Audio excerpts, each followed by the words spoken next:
அஸ்ஸலாமு அலைக்கும் ஃப்ரெண்ட்ஸ். எங்கள் வீட்டில் கொய்யா மரத்தில் அதாவது பச்சை கிளி நிற்கிது பாருங்கள். கொய்யாப்பழம் சாப்பிட்றதுக்காக வெயிட் பண்ணிகிட்ருக்கு. நாங்கள் அதை எதிர்ச்சியாக பின்னாடி வந்தோம், தண்ணி இப்போது ஊற்றுறதுக்காண்டி. அப்போ பார்த்தோம்.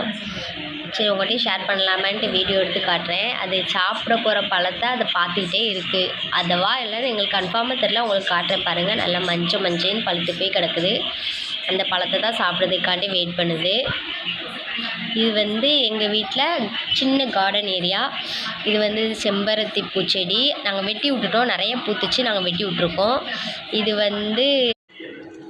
இது வல்லார செடி, வல்லார கொடின்னு சொல்லுவாங்க, வல்லார கீரைன்னு சொல்லுவாங்க. இது பப்பாளி செடி. இது துளசி. அப்புறம் இது சவண்டஸ் செடி. இது கனகாமர செடி. இப்போ அது சீசன்னால அது நிறைய மொட்டு வச்சுருக்கு.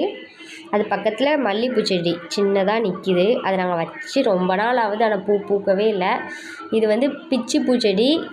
அது என்ன ஆச்சுன்னா, எங்கள் வீட்டில் கோழி நிற்கி, எங்கள் அம்மா கோழின்னு ஒன்று, அது எல்லாத்தையும் கொத்தி கொத்தி கொத்தி தின்னு அது குச்சி மட்டும்தான் நிற்கி பாருங்கள். இது தக்காளி செடி. நாங்கள் தக்காளி பழத்தை அழுவிருச்சுன்னு போட்டோம். அது முளைச்சி விதையாக முளைச்சி நிறைய செடி குட்டி குட்டி குட்டியாக நிற்கி. இது மல்லிகைப்பூ செடி, நல்லா தழுத்து நிற்கி. இந்த தான் பூக்கும். அதே நான் உங்களுக்கு வீடியோவில் அப்பப்போ காட்டுறேன். அப்புறம் அடுத்து என்னென்னா வல்லார செடி, வல்லார கொடி. நீங்கள் என்ன சொல்லுவீங்கன்னு கமெண்ட்டில் சொல்லுங்கள். நாங்கள் வல்லார செடின்னு சொன்னேன். பாருங்கள் எப்படி நிற்குன்னு.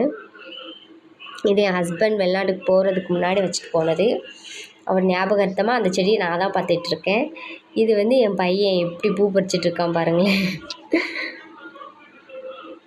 அவன் பாட்டில் விளாண்டுட்ருக்கான். இது மாதுளை செடி. இது தென்னை மரம். இதுவும் என் ஹஸ்பண்ட் தான் வச்சார். இது நாங்கள் சாப்பிட்டுட்டு போட்ட கொட்டையிலேருந்து வந்தது. அப்புறம் இது பாவைக்காய் குட்டி குட்டியாக நிறைய கிடக்கு. அது நல்லா பருசானதுக்கப்புறம் நான் உங்களுக்கு காட்டுறேன். பாருங்கள் எவ்வளோ காய் கிடக்குன்னு. குட்டி குட்டியாக நிறைய கிடக்குது பாருங்கள். பாவைக்காய் கொடி. அப்புறம் இது பிச்சி பூச்செடி. இதுவும் நிறைய மொட்டு வச்சுருக்கு. ஆனால் சின்ன செடியாக தான் இருக்குது, ஆனால் நிறைய மொட்டு வச்சுருக்கு. டெய்லி ஒரு 10. அப்புறம் இது மருதாணி செடி, மருதாணி மரம். இது நல்லா பிடிக்குங்க. எங்கள் வீட்டில் பக்கத்தில் எல்லாருமே இந்த செடியிலேருந்து தான் பறித்து வைப்பாங்க. அப்புறம் அது செண்பகப்பூ. 7 வருஷத்துக்கு ஒருக்கா தான் அது பூக்குன்னு சொல்லுவாங்க. இதுக்கு முன்னாடி காட்டினது. இது 7 days. எங்கள் வீட்டில் பின்னாடி நிற்கிறது வேறு கலர், இது வேறு கலர். ஆனால் ரெண்டுமே ஒரே செடி தான். இது ரொம்ப சத்துமிக்க கீரைன்னு சொல்லுவாங்களா, முருங்கைக்கீரை. அதுதான் இது. அவ்வளோதான் ஃப்ரெண்ட்ஸ்.